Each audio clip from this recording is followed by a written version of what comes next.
I want to know about your journey, that why you have decided to become a therapist. Then she told me that you may have a knack for industrial or consumer psychology. I'm like, oh, there's something like that. Okay. Psychology is a field which requires a lot of self-reflection, self-awareness, right? Suicide is a fourth leading cause of death among 15 to 29 years old.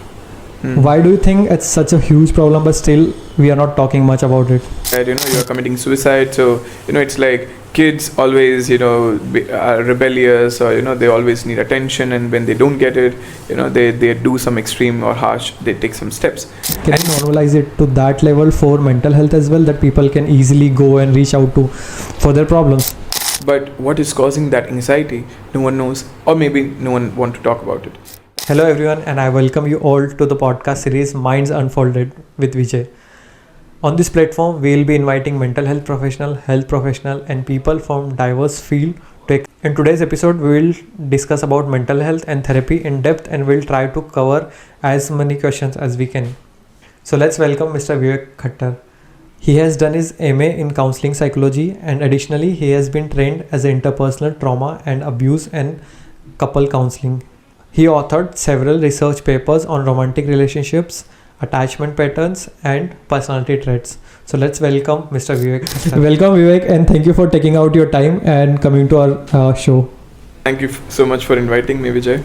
Before we start this podcast, I want to know about your journey, that why you have decided to become a therapist. Okay. I think my journey is a little indirect way, because I was not aware of this term psychology at all, like till I was 18. So I took up a business course, like BBA, and I had one subject in there which was called, I think, behavioral skills, which was taught by a psychologist. So I was a little intrigued, and I talked to that professor, and she told me that you can give a career test if you want, and I did that. And then she told me that you may have a knack for industrial or consumer psychology. I'm like, oh, there's something like that. Okay. So, and straight out, like, I started reading 2 books in that, and I decided that let's do this, right? So, and additionally, after my first year of BBA, I started writing my novel. I'm a crime fiction writer, so at that time I was doing some research on criminal behavior, right? And that's when I started doing psychology, because I was so interested in criminology, that how does a person become a criminal, right? Or why, what motivates them to kill someone, or things like that. And I was writing a book. It was on a serial killer, so obviously I had to do some research. Okay. So in my first year of bachelor's, even I studied psychology in my bachelor's, and I was also really interested in the topic of, like, all the topics of psychology. Unfortunately, I didn't get a chance to study psychology, but when I was doing a strength and conditioning course, there I studied about sports psychology and everything. So I also want to know, what is the best part about your job? Like, what is the best part about you, and what are the challenges that you face in your job as well? Challenges in my job, I think, psychology is a field which requires a lot of self-reflection, self-awareness, right?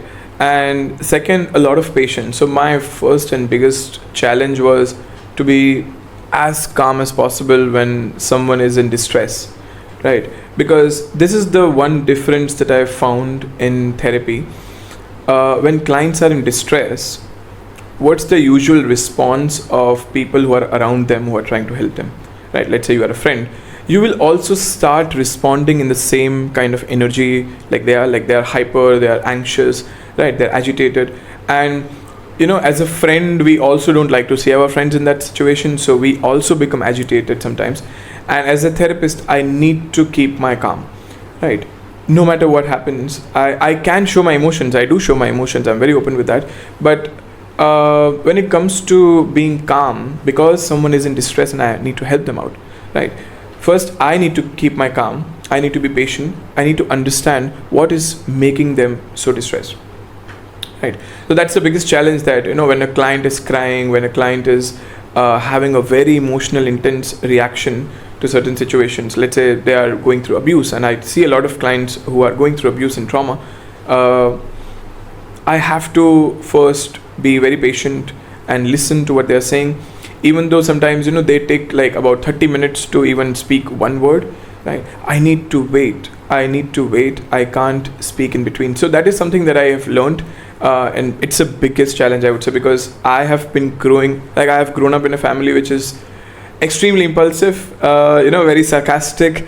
They can't wait. They are not patient, and I was not that person, and I had to be that person because I think it is required for my job, and it also helped for my personal growth. So why not?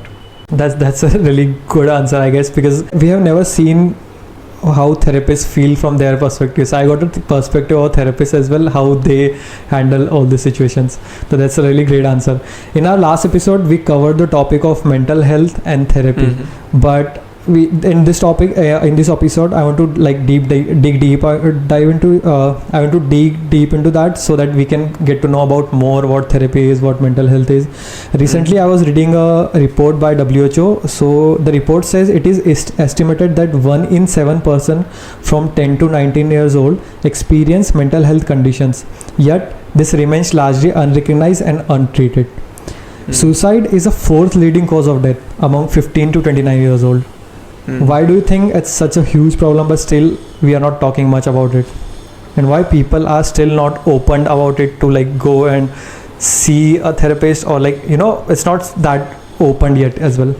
See, I'm not sure why don't people speak about it. I am also equally, I would say, surprised and shocked that people are not talking about it that much, especially in smaller cities, right? I would say that in urban areas, in metropolitan, people are quite aware, right? And the only thing is that in maybe some tier 3 or some rural areas, people are still not open about it because one thing that they don't know what is causing it. Second, they think it's either an attention seeking behavior, right? That you are committing suicide, so it's like kids always are rebellious, or they always need attention, and when they don't get it, they do some extreme or harsh, they take some steps. And second, I think they also believe that suicide is an easy way out, right? You can't deal with your problems, you are irresponsible, so things like that. And I think that these people need to learn that it's not easy. They are going against their survival instinct, so they are taking an extremely harsh step towards their life. So there must be something that is going on, then nobody is acknowledging that. I am not sure why people are not talking about it, but I feel very bad for people who can't speak up or who are not privileged enough to get some help. Yeah, and I think like just we seek help for our physical health. For example, if I'm getting sick, I will go to a doctor. I'll tell them what is happening to my body, and I will try to seek medical help. But when it comes to mental health, people are not that comfortable, or they're not that open they can seek any of the professional. So can we normalize it to that level that, for example, if I'm getting sick, I can go to a doctor, I can like seek help, and if I'm getting some major problem, like if I'm getting any major disease, then I can go to a doctor and still I can seek help. So can we normalize it to that level for mental health as well, that people can easily go and reach out to for their problems? We can actually. I think why people don't seek therapy or seek out professional help in this area, because one major reason that I feel I've seen in my practice is it has like people have to deal with their emotions, right? Physical health mein you just have to take medications. You don't need to talk, right? Even if, let's say, a woman who's going through some kind of violence at her home, right, and the woman is feeling anxious and agitated all the time, the parents or the family, they will take her to the doctor, and then they'll ask to give medications, and she'll be a little stable. Fair enough. But what is causing that anxiety, no one knows, or maybe no one want to talk about it, right? In therapy, I think the most underrated thing is talk. I feel I use a lot of traditional talk approach, and it's a traditional model. It's like a very old model of therapy, but I still use that because talking is the most difficult part of my job, right? Sometimes my clients tell me very upfront that, Vivek, I don't want to talk about it, right? And I'm like, what will happen if you talk about it? And they're like, no, I just don't want to. Right? So talk is a very underrated thing. Yes. So how can someone identify if their mental health is good or not? Like, is there any way person can identify? Okay, I'm not well right now, or Um, as if I have to make it very simple for you, if someone is not feeling themselves, right? Sometimes we know ourselves and we know our behavior patterns that I usually respond in this way, and I'm not, right? I don't feel that I'm productive. I don't feel that I'm able to contribute something. I don't feel that I'm able to showcase some of my positive emotions and some perspectives that I used to have usually, but I don't now, right? And my performance in all aspects of my life is somewhere deteriorating. So that way, you can get a hint that something is not right, something is not going well. And I agree to that. Like, because sometimes it feels like we are not behaving, or we are not the same person we can be, or we are not. So that is something, a time when you should ask for a professional help, that okay, this is not me. What Yeah. I can do. So what are some root causes of mental illness? Like, is there any blood relation, any specific problems can create some of the mental illness? Root cause, that's a very long answer, I would say, but if I make it a little shorter for you, there can be a genetic reason, definitely a big part of it. But if I, let's say, keep the genetics aside, there's something called biopsychosocial model, okay, that tries to understand the causes of mental illness. Biopsychosocial, bio is something to do with organic illness or organic problems, right? If, let's say, you have a heart disease, right, or you recently had a stroke, there will be some changes in your psyche, right, and your behavior patterns will start changing, your emotional patterns or responses will start changing.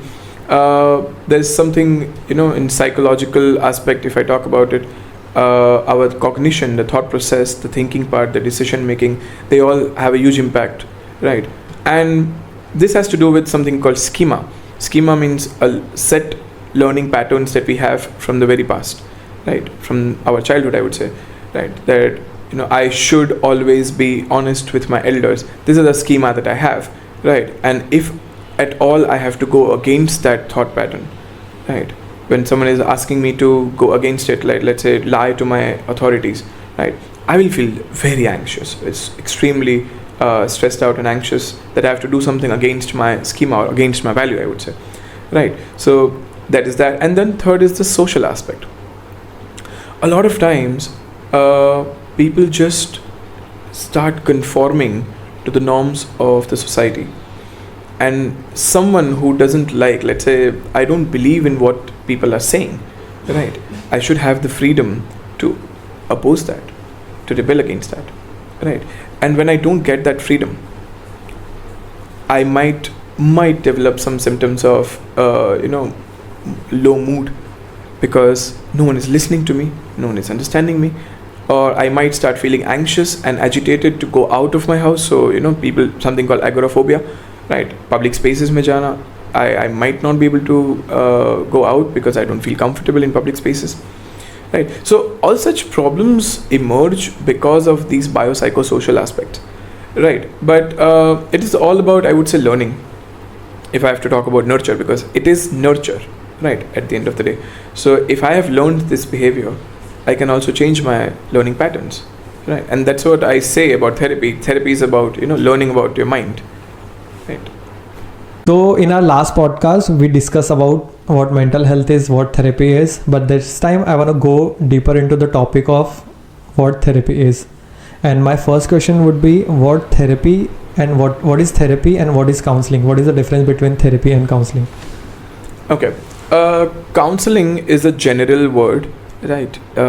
Counseling means seeking guidance for either some of my life problems, right, where I need to either learn to adjust to some new situation or adaptation, right, or I need to get some perspective on a problem in life, or I need to make a better decision in life, or I just need some kind of support, right? Counseling helps in these aspects. It's a very short-term treatment, either one or two problems that is bothering you right now in your life, and you can get some counseling for a few sessions and you are done with it, right? Therapy is more long-term, deals with a lot of complex behavior, right? it also deals with short-term goals. But I would say in psychotherapy or in therapy, people come to me, or people generally seek therapy because there is something which is a long-term thing going on, right? Let's say something from the past that is bothering them, some kind of traumatic event that happened which is still stuck in their life.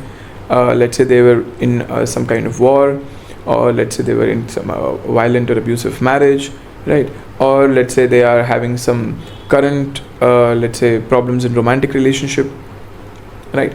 And they're not able to get out of it. Now it is a complex set of behaviors, so there is not just one behavior, not just one problem, but multiple sets of problems that are affecting your life right now. And I like this one common analogy: the deeper the longer the time period, the longer it takes to heal, right? So if it starts in your childhood, it will take more time compared to if, let's say, you are coming to a new city and you are finding it difficult to adjust there, right? You feel a little alone, right? That will be a part of counseling, because you need a lesser number of sessions compared to therapy, right? So that is that. So I have read a quote which is like which is also a personal experience of mine to a therapy.